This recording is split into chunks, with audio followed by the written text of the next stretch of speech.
Hi, it's Vio from the Webinar Vet. I'm going to share with you 5 tips that have worked for me to communicate correctly with my clients. By the way, check out the code in the description for 50% off your first webinar at Webinar Vet.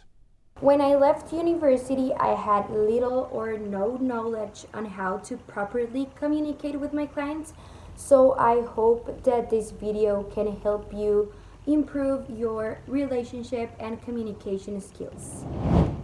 My first tip is to show interest in what the client is saying. So you can nod your head, you can make eye contact, you can repeat when it's appropriate to summarize their concerns. This is going to make the client feel like you value what they are telling you. And also, this information is super important for our patient's medical history and also for our client to start trusting in us. My second tip would be try to create a relationship with your client. This can be achieved by complimenting their pet. Always try to call the client and their pet by their names.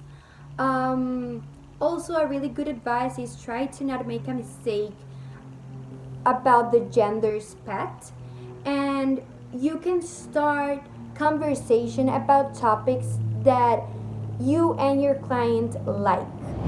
Tip number 3 is educate the client. Try to explain the client what the pet has, the reasons for the exams you want to perform, the reasons for the treatment. When the client understands their pet needs, they are more open to collaborate and they will let you decide what's the best for their pet's health. Related to my last tip, tip number 4 is try to use the right vocabulary. We cannot use medical terminology unless the client is a doctor as well, but most of the time that is not the case. So try to use simple words, and if you need to use or if you have to use a medical term, try to explain what it means. Lastly, my tip number 5 is never hide a medical error.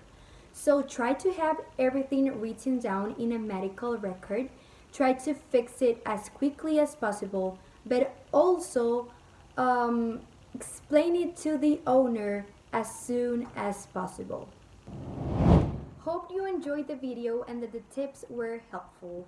If you want to read more about this, you can visit the VetTalk blog and learn more about this particular topic. Link is going to be below. Don't forget to like, subscribe, and hit into the notification bell to be notified every time we upload a new YouTube video. If you are part of the veterinary community, keep learning with our CPD membership at the Webinar Vet.